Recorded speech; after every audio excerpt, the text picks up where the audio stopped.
Dead Girl is about a girl called Alice. She has spent the past 5 years living with a man named Ray, who everyone thinks is her father.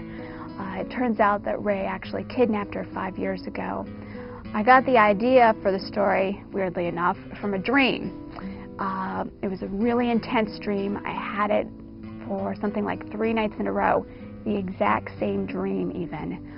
And the first night it happened, I got up and I wrote everything down that I saw in the dream. And by the time I had the dream for the 3rd night in a row, I got up and I just wrote down one word, Alice.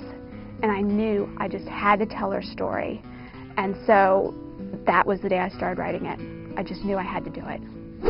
One of the really interesting things about Living Dead Girl is the ending.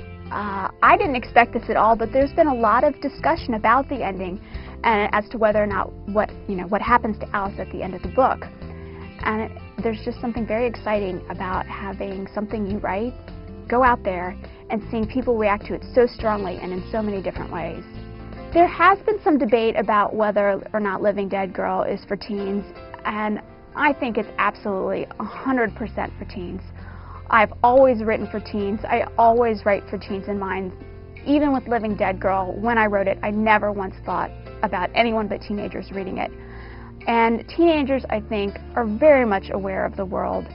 And for anyone to assume that they don't have any idea that things like this happen, I really think it underestimates teenagers and how much they see and know about the world. The reaction to Living Dead Girl has been just overwhelmingly just wonderful, and it's just meant so much to me to hear from librarians and especially from teens.